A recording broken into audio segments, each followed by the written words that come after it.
Hello students, आज हम जो डिस्कस करेंगे, जो हमारा टॉपिक है वो हम डिस्कस करेंगे परमाणु। परमाणु हमने पहले बताया था आपको क्या है और क्या इसमें क्या होता है, नाभिक कहाँ होता है, इलेक्ट्रॉन कहाँ अपनी कक्षा में घूमता है और कहाँ पर प्रोटॉन होता है।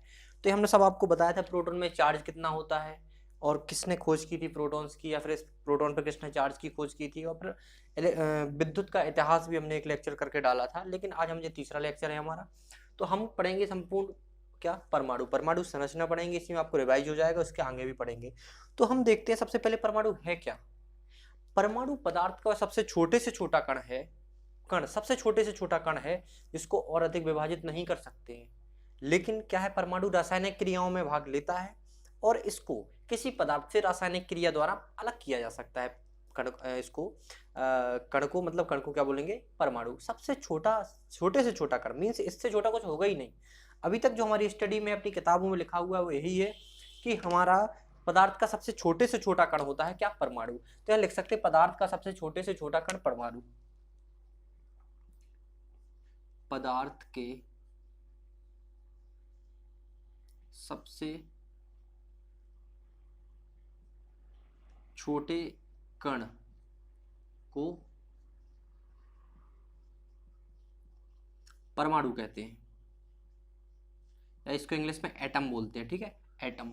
ठीक है, आपने परमाणु बम देखा होगा, बोल सुना होगा परमाणु बम और एटम बम। तो परमाणु को एटम बोलते हैं। ठीक है, तो पदार्थ का सबसे छोटे से छोटा कण होता है जो, वो हमारा क्या कहलाता है, परमाणु कहलाता है। लेकिन इसमें एक बात और याद रखना, परमाणु रासायनिक क्रियाओं में भाग लेता है और किसी पदार्थ से रासायनिक क्रिया करके परमाणु को अलग किया जा सकता है। ठीक है, अब हम परमाणु की संरचना हमने पढ़ी थी, आपको रिवाइज करवा देते हैं परमाणु की संरचना, इसके आगे हम चलते हैं। देखिए, तो ये तो हमारा हो गया परमाणु।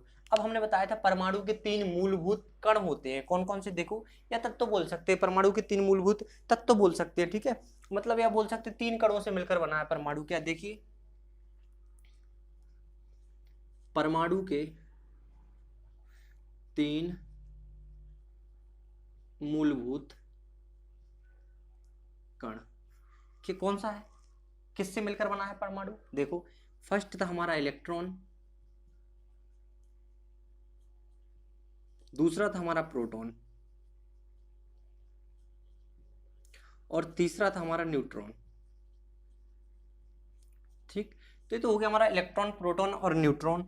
अब हमने ये भी बताया था, इसके जो पहले वीडियो डाली थी हमने, उसमें ये बताया था कि इनकी खोज किसने की थी। ठीक है, और इसमें कौन सा चार्ज, कितना इसका द्रव्यमान रहता है, किसका कितना द्रव्यमान रहता है, तो वो सब हम क्या करते हैं, लिख सकते हैं दोबारा। ठीक है, तो इलेक्ट्रॉन का द्रव्यमान बताया था हमने 9.11 गुणा 10 की घात माइनस 31 किलोग्राम। केजी में निकाल रहा था, किलोग्राम हो जाएगा। तो इसका द्रव्यमान लिख सकते हैं दोबारा। देखो, द्रव्यमान आपका रिवाइज हो जाएगा। द्रव्यमान क्या था, देखो, केजी में या किलोग्राम में देखते हैं द्रव्यमान को। इसके बाद हम देखते हैं इसका चार्ज, किसमें कितना आवेश होता है, या आवेश को या चार्ज बोल सकते हैं उसको, आवेश। इसके बाद जो लेक्चर होगा वो आवेश पर होगा पूरा हमारा, या फ्री इलेक्ट्रॉन्स पर होगा, उसके बाद आवेश पर होगा। ठीक है, तो यहाँ पर हमारा जो देख रहे हैं हम, और यहाँ पर खोजकर्ता लिख सकते हैं, खोजकर्ता किसने आविष्कार किया था, साइंटिस्ट का नाम लिख सकते हैं यहाँ पर, और किस सन में किया था। अगर ए भी जानना है तो यहाँ आप सन भी लिख सकते हैं, किस सन में कब किया था। ठीक, तो ये हमारा सिंपल, यहाँ तक सन आ रहा है, एक सेकंड, हाँ सन तक का वीडियो आ रहा है आपका, यहाँ तक का आ रहा कंप्लीट।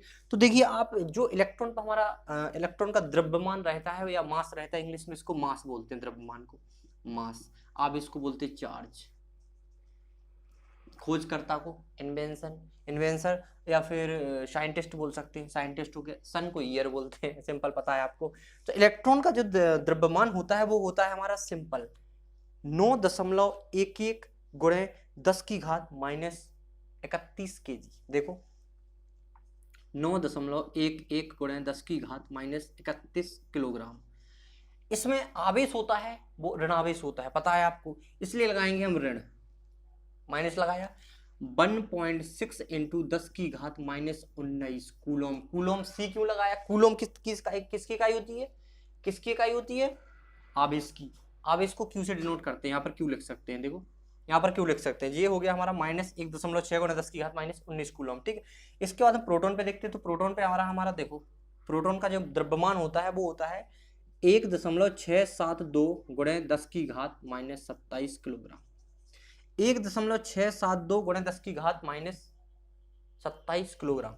मतलब इसका जो द्रव्यमान है वो इससे बहुत ज़्यादा है, क्योंकि माइनस में जितनी संख्या बड़ी होती है वो उतनी ही क्या होती है, छोटी होती है। जैसे -27 लिखे तो -27 -10 से छोटा होगा।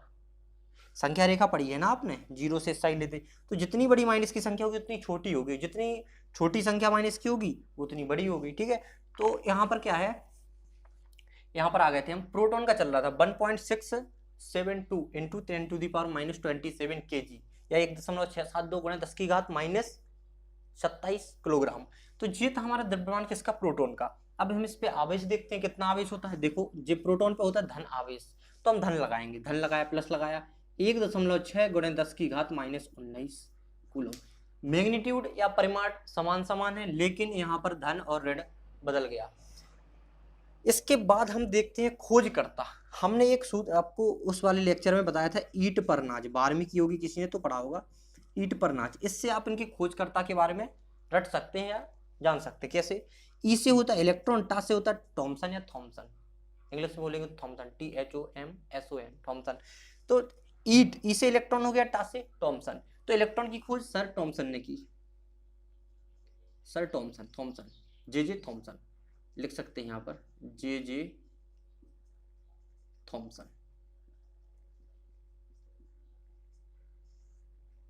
ये हो गया सर जे थॉमसन।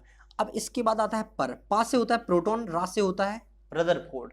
तो हो जाएगा हमारा क्या, प्रोटॉन से रदरफोर्ड। प्रोटॉन की खोज किसने की, अर्नेस्ट रदरफोर्ड नाम था इनका पूरा, लेकिन हम लिखेंगे रदरफोर्ड, सिंपल, पा और रा। प्रोटॉन से पा से प्रोटॉन, रा से रदरफोर्ड, सिंपल, हमें तो संबंध बनाने ताकि हम याद रख सकें इससे। तो हमारा क्या हो जाएगा, इनका अर्नेस्ट रदरफोर्ड, इनका नाम आ जाएगा। सर वैज्ञानिक जो हमारे साइंटिस्ट थे जिनने इसका इन्वेंशन किया था या डिस्कवर किया था इसको। तो प्रोटॉन की खोज किसने की थी, अर्नेस्ट रदरफोर्ड। देखो अर्नेस्ट रदरफोर्ड। तो ईट पर नाच, पर तो हो गया, अब है ना और चा। तो ना से होता है न्यूट्रॉन, देखो न्यूट्रॉन है, चा से चैडविक। तो जेम्स चैडविक ने हम किसकी खोज की थी, देखो न्यूट्रॉन की, जेम्स चैडविक। ये तो पेपर में बिल्कुल आते ही आते हैं, जो टेबल बना रहे हैं इसका सन, द्रव्यमान, आवेश और खोजकर्ता और सन आ सकती है आराम से, ठीक है, आपके एग्जाम में। तो ये सब किसके मूलभूत परमाणु के 3 मूलभूत कण या तत्व तो क्या है, इस टाइप के। ठीक है, इसमें देखते हैं हम न्यूट्रॉन। न्यूट्रॉन में कितना होता है हमारा, देखो न्यूट्रॉन में जो हमारा द्रव्यमान होता है वो होता है, देखो इसके बराबर होता है, लेकिन यहाँ पर 2 है, वहां पर 4 होता है। ठीक है, तो 1.674 गुणे 10 की घात -27 kg, मतलब 1.674 इंटू 10⁻⁻27 kg।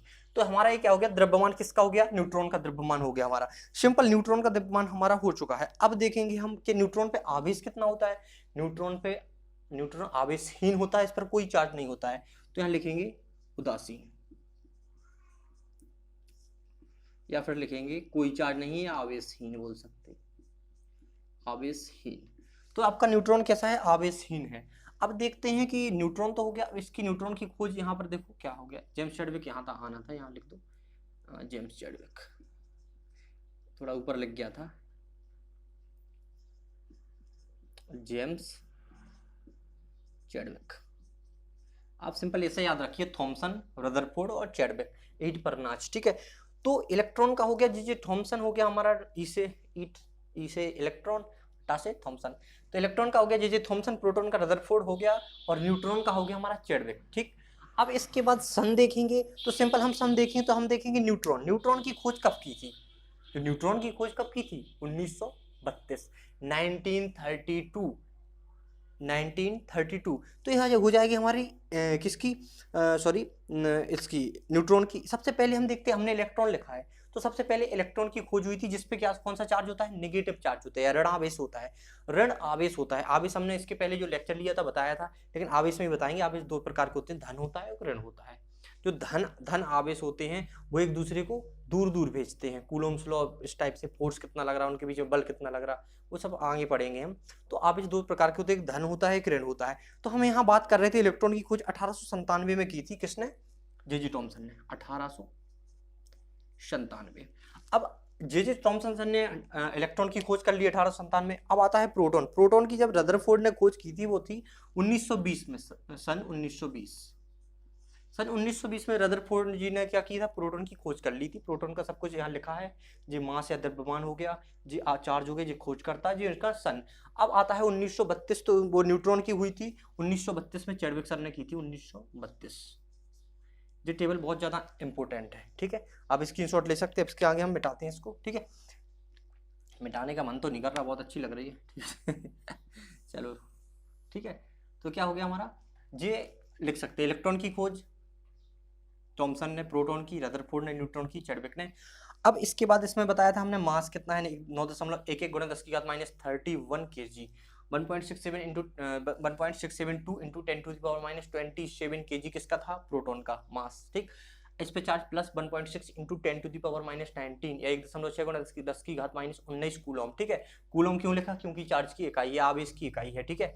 अब है यहाँ पर हमारा जे रदरफोर्ड हो गए, सन भी पता चल गया। सबसे पहले इलेक्ट्रॉन की 1897 में, फिर उसके बाद 1920 में किसकी की थी, प्रोटॉन। किसने की थी, रदरफोर्ड ने। उसके बाद न्यूट्रॉन, न्यूट्रॉन की खोज 1932 में, सबसे बाद में न्यूट्रॉन की खोज, देखो इनमें से 1897, 1920, 1932, इलेक्ट्रॉन, प्रोटॉन, न्यूट्रॉन, सिंपल, ठीक है। अब देखते हैं हम क्या कि हमारा परमाणु संरचना कैसे है, कहां पर क्या होता है, ठीक है। अब हम देखते हैं परमाणु का व्यास कितना होता है, परमाणु कितना हो सकता है व्यास, ठीक है। तो हम सब लिखते हैं यहाँ पर,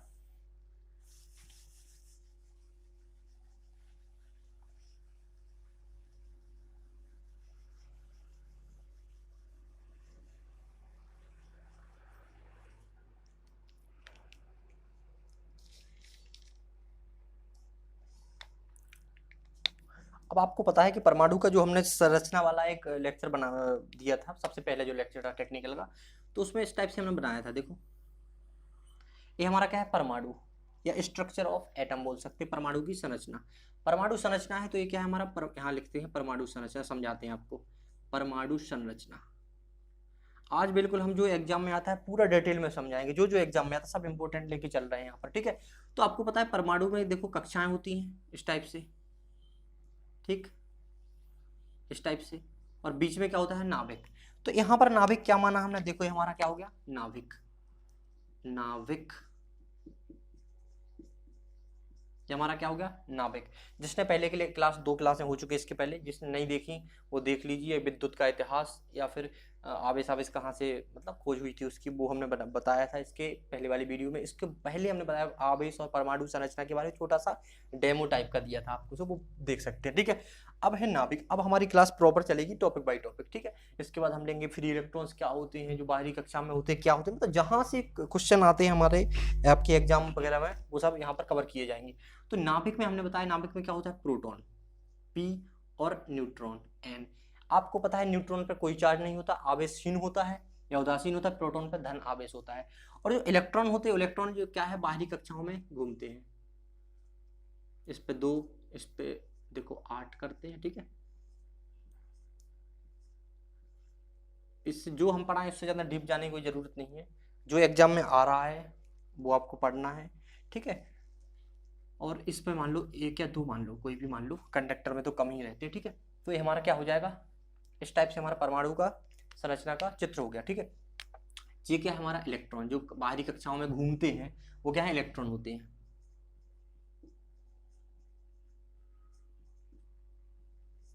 ये हमारे इलेक्ट्रॉन है, या फिर ई लिख सकते हो, केवल इलेक्ट्रॉन के लिए ई लिख सकते हो, ई माइनस, ठीक है। और पी प्लस, पॉजिटिव के लिए पी प्लस। अब हमारा प्रोटॉन नाभिक जित हो गया। तो आपको पता है या बता सकते हैं हम कि आपको पता है 3 मूलभूत कण होते हैं परमाणु के, इलेक्ट्रॉन, प्रोटॉन और न्यूट्रॉन। यहाँ पर 3 ही दिख रहे हैं, एक इलेक्ट्रॉन, प्रोटॉन और न्यूट्रॉन। प्रोटॉन और न्यूट्रॉन नाभिक में है, नाभिक में, ठीक है, सेंटर पे। अब देखिए यहाँ पर नाभिक में, अब नाभिक में पूरा बल केंद्रित रहता है, परमाणु के नाभिक में जो है पूरा बल केंद्रित रहता है। अब क्या होता है देखिए, जैसे अगर किसी में अगर कोई पदार्थ है, अगर कोई पदार्थ है उसमें प्रोटॉन की संख्या बराबर इलेक्ट्रॉन की संख्या, मतलब जितने प्रोटॉन है उतने इलेक्ट्रॉन की संख्या। अगर किसी पदार्थ में जितने प्रोटॉन है उतने ही इलेक्ट्रॉन है तो उसमें कोई आवेश नहीं होगा, वो उदासीन होगा या न्यूट्रल होगा। तो वो कौन सा पदार्थ होगा? उदासीन, उदासीन पदार्थ। मतलब उसमें ना धन आवेश है ना ऋण आवेश है।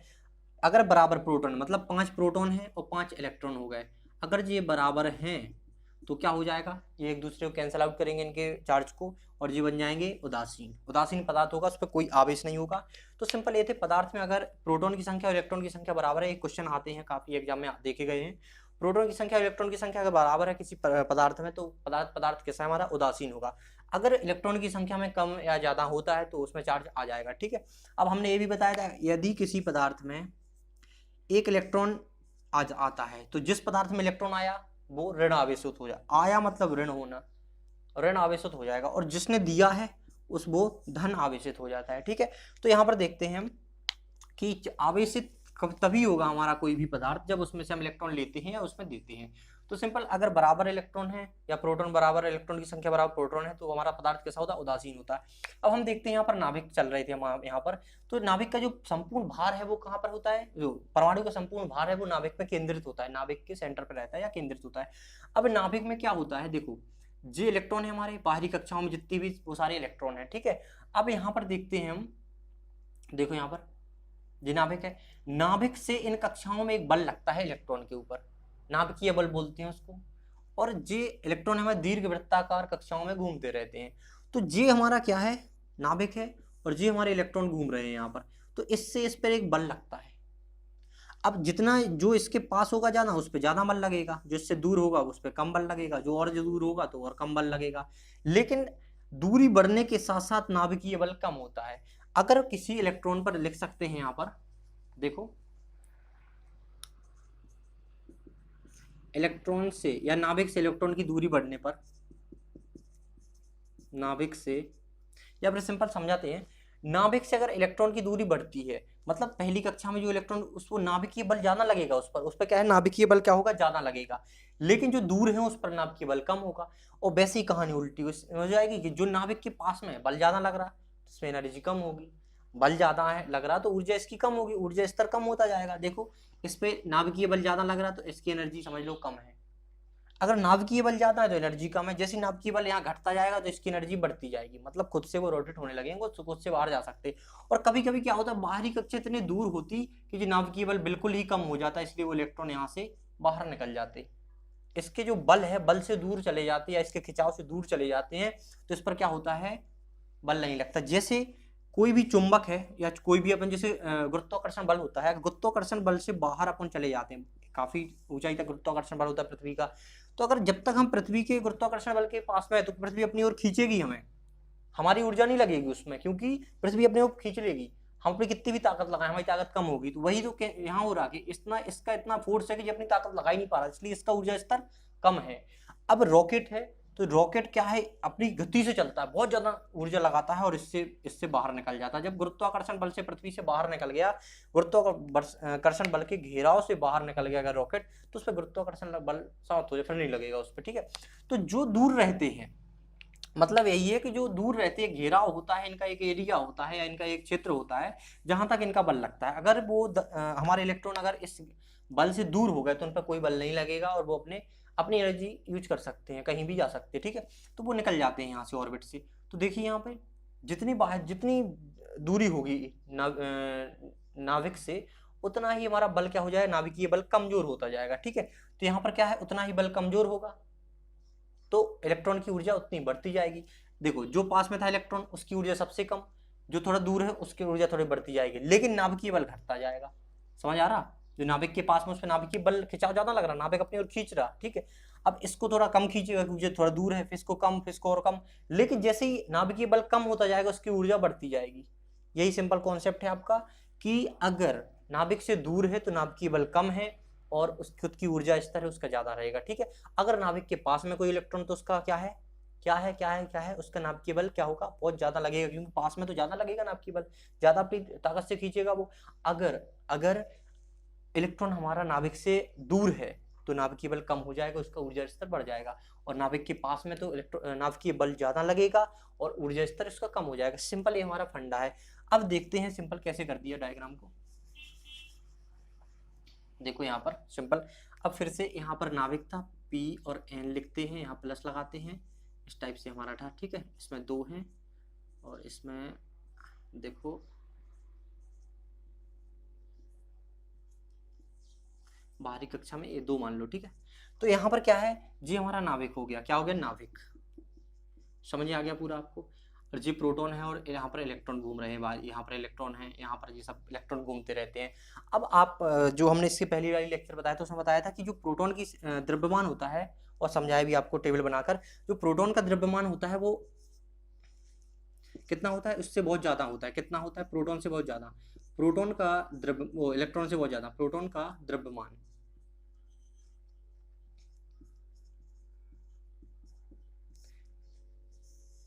बटे 1840 बराबर इलेक्ट्रॉन का द्रव्यमान। मतलब प्रोटॉन का भारी रहता है, क्योंकि बराबर लगा है, बराबर तभी हुई जब इसमें 1840 का भाग दोगे, मतलब 1840 गुना ज्यादा रहता है जी इलेक्ट्रॉन से। इसलिए इलेक्ट्रॉन हल्के होते हैं, इसलिए जो बाहर क्या करते हैं, घूमते हैं, ठीक है, बाहर इन कक्षाओं में घूम सकते हैं।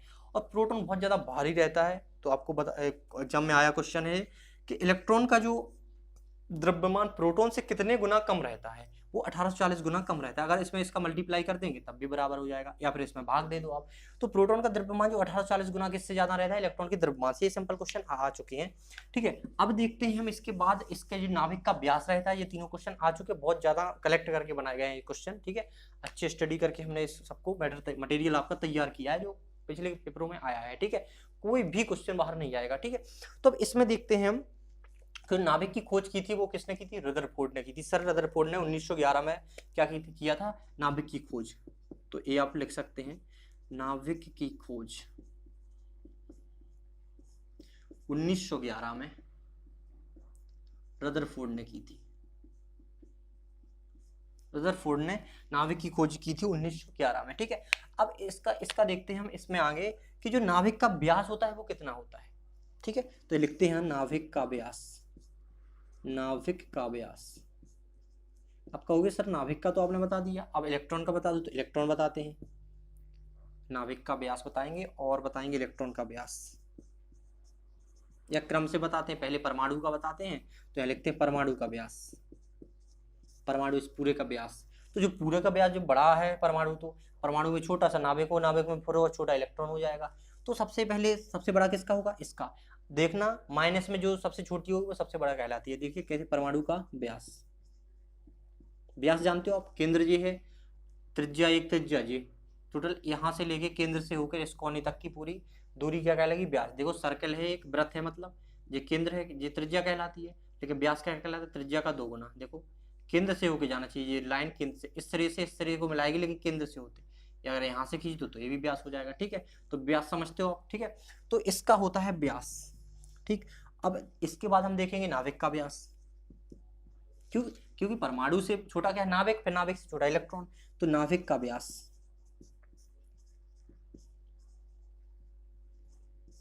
जो चीजें करवा रहे हैं वो बिल्कुल प्रॉपर तरीके से याद होनी चाहिए, याद हो जाएगी कोई भी एग्जाम हो जाएगा, ठीक है।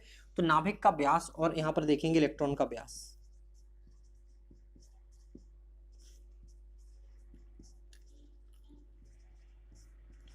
ठीक है। तो हमें सिंपल देखना है जो सबसे परमाणु का व्यास, हम माइनस में लेंगे कितना आएगा, मीटर में होगा इसका, ठीक है। तो परमाणु का व्यास अगर हम देखेंगे तो 10 की घात माइनस हमारा क्या आएगा, 10 की घात माइनस 10 मीटर आएगा। जो परमाणु का व्यास है 10 की घात 10 मीटर, ठीक है, 10 की घात माइनस 10 है, माइनस 10 है। और अब नाभिक का देखें तो नाभिक का तो छोटा होगा क्योंकि ये छोटा है, और कम होगा, तो घातें माइनस में बढ़ती जाएंगी, ठीक है। तो सिंपल हम देखते हैं, देखो 10 की घात यहाँ लिखना है माइनस क्या, 10 मीटर, ये तो हो जाएगा हमारा परमाणु का व्यास। अब परमाणु के व्यास के बाद हम देखते हैं नाभिक का व्यास। तो नाभिक के व्यास में क्या हो जाता है, इससे तो कम ही होगा ना, इससे तो कम होगा, कम का मतलब इसकी घात ज्यादा होगी माइनस में, तो 10 की घात माइनस 14 या 14 मीटर इसकी होती है। जैसे इसका तो हो गया। अब इसके बाद अगर हम देखेंगे तो हमारा इलेक्ट्रॉन का तो इससे कम होगा, क्योंकि इलेक्ट्रॉन सबसे छोटा होता है, इलेक्ट्रॉन कण है परमाणु का। तो परमाणु के अंदर नाभिक होता है, नाभिक में प्रोटॉन न्यूट्रॉन भरे रहते हैं, लेकिन इलेक्ट्रॉन्स घूमता रहता है क्योंकि हल्का होता है जी, ठीक है। तो इसका इलेक्ट्रॉन का व्यास कितना हो, 10 की घात माइनस 15 मीटर, याद रखना कि माइनस में अगर पावर लगी है, माइनस की कोई भी संख्या होती है तो वो छोटी होती है, जितनी बड़ी होगी उतनी छोटी। देखो जी -15 सबसे बड़ा है तो सबसे छोटा होगा ये व्यास, ठीक है। देखो -14, इससे बड़ी ये, इससे बड़ी ये, तो सबसे ये बहुत ज़्यादा इंपॉर्टेंट है क्वेश्चन, ठीक है, बहुत आ चुके हैं कई बार, ठीक है। और जो हमने खोजकर्ता रखवाए थे, नाभिक की खोज किसने की, 1911 में की थी रदरफोर्ड सर ने, अर्नेस्ट रदरफोर्ड नाम था इनका, ठीक है। तो देखिए परमाणु का व्यास है -10⁻⁻10 मीटर, 10⁻⁻10 मीटर, ठीक है।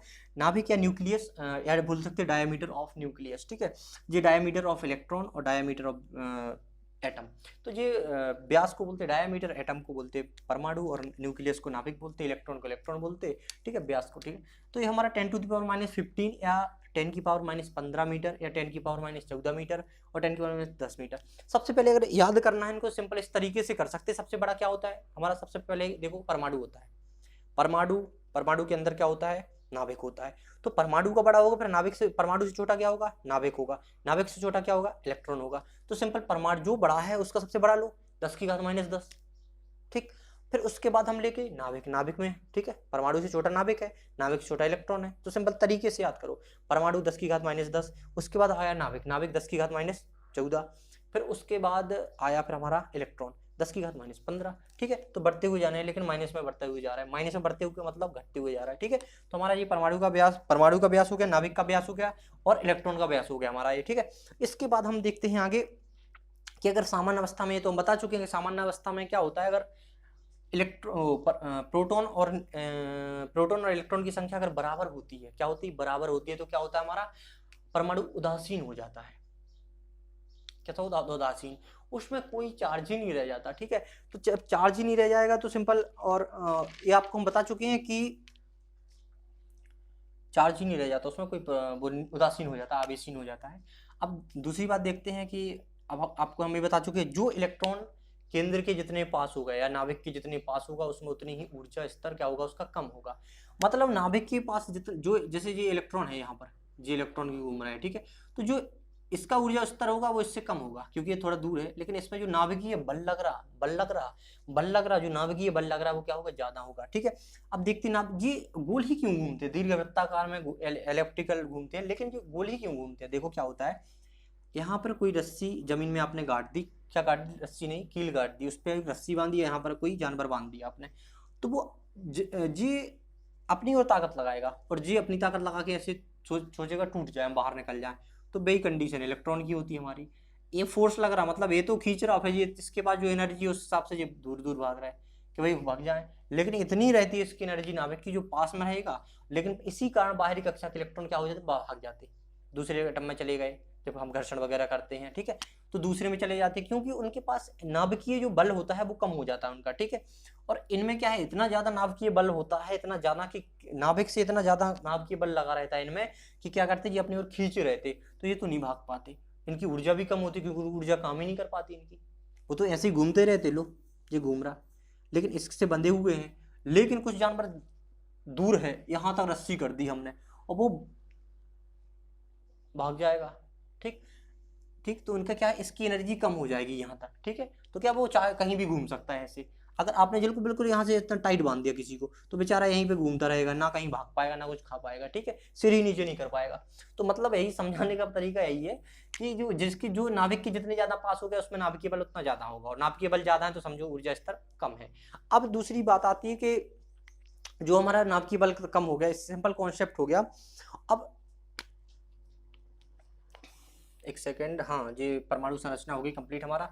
नाभिक की खोज ये सबसे ज्यादा इंपॉर्टेंट है, व्यास का 10⁻⁻10 होता है, ठीक है, नाभिक। अब हमेशा होता है जो फ्री इलेक्ट्रॉन्स, इसके बाद हम जो लेक्चर लेंगे फ्री इलेक्ट्रॉन्स पर लेंगे, फ्री इलेक्ट्रॉन्स या मुक्त इलेक्ट्रॉन्स बोल सकते हैं, तो बाहरी कक्षा में होते हैं। और बाहरी कक्षा में क्यों होते हैं, क्योंकि नाभिकीय बल सबसे कम लगता है, और बाहरी कक्षा के इलेक्ट्रॉन्स ही फ्री इलेक्ट्रॉन्स, और फ्री इलेक्ट्रॉन्स की वजह से हम चालक में क्या कर सकते हैं, धारा प्रवाहित कर सकते, तो वो हमारा नेक्स्ट क्लास का कॉन्सेप्ट है, नेक्स्ट क्लास का सिस्टम है इसमें। और इसमें अब देखते हैं हम क्या, एक सिंपल सा क्वेश्चन आता है कि प्रोटॉन न्यूट्रॉन के बीच की दूरी बताइए आप। तो प्रोटॉन और न्यूट्रॉन के बीच की इलेक्ट्रॉन, हाँ, प्रोटॉन न्यूट्रॉन, एक सेकंड, नाभिक में तो प्रोटॉन और न्यूट्रॉन होते हैं ना, तो इलेक्ट्रॉन कहाँ से आया, तो इनकी दूरी कितनी रहती, तो है साथ में, लेकिन इनकी दूरी कितनी रहती है, जैसे ये प्रोटॉन है और ये न्यूट्रॉन है, तो इनकी दूरी कितनी होती है, इनके बीच में दूरी कितनी होती है। नाभिक में क्या होता है, प्रोटॉन न्यूट्रॉन होते हैं ना, इलेक्ट्रॉन तो सॉरी गलती से बोल गया, इलेक्ट्रॉन तो बाहर घूमते हैं। तो नाभिक में जो प्रोटॉन और न्यूट्रॉन की दूरी होती है वो कितनी होती है, बताइए कितनी हो सकती है। तो नाभिक में जो प्रोटॉन और न्यूट्रॉन के बीच की दूरी होती है 2 से 3 फर्मीमीटर होती है। फर्मीमीटर क्या है, अब फर्मीमीटर के एक नाभिक की इनकी डिस्टेंस को, डिस्टेंस देखो नाभिक बहुत छोटा है, परमाणु ही छोटा है, परमाणु बहुत ही छोटा है, कण है एक, इससे ज्यादा वो इसको तोड़ ही नहीं सकते, ठीक। अब इसमें सिंपल इसका एक सही मकसद है कि जो परमाणु है हमारा उसमें हम रासायनिक क्रिया कर सकते हैं और किसी पदार्थ से रासायनिक क्रिया करके इसको अलग कर सकते हैं। कैसे, एक पदार्थ है हमारा, रासायनिक क्रिया की अलग कर दिया, एक कण सबसे छोटा से छोटा कण कर दिया, जिसको दोबारा विभक्त नहीं कर सकते, जिसको दोबारा विभाजित नहीं कर सकते, तो हमारा क्या हो जाएगा, हमारा क्या हो जाएगा, परमाणु हो जाएगा। परमाणु में भी एक छोटे से छोटा कण है, उसमें भी एक छोटा सा नाभिक, नाभिक में क्या है, प्रोटॉन प्लस न्यूट्रॉन। अब इनके बीच की दूरी कितनी है, तो वो फर्मी मीटर में, बहुत छोटी दूरी होगी, तो फर्मी मीटर में हमने क्या किया, डिनोट करी है या नापा हमने, ठीक है। तो जो प्रोटॉन और न्यूट्रॉन के बीच की दूरी होती है वो सिंपल होती है 2 से 3 फर्मी मीटर। आप बोलोगे sir fermi metre, fermi metre बहुत बहुत छोटी डिस्टेंस है, बहुत छोटी, तो हमने क्या किया 2 से यहाँ लिख सकते हैं, इनके बीच की देखो, प्रोटॉन तथा न्यूट्रॉन के बीच की दूरी बराबर 2 से 3 फर्मीमीटर। ये भी मोस्ट इंपोर्टेंट क्वेश्चन है। न्यूट्रॉन प्रोटॉन है ना, तो इन्हीं की निकालेंगे, तो इलेक्ट्रॉन तो अपना आजाद है, घूमता रहता है, ठीक है, बाहरी कक्षाओं पे, ठीक है।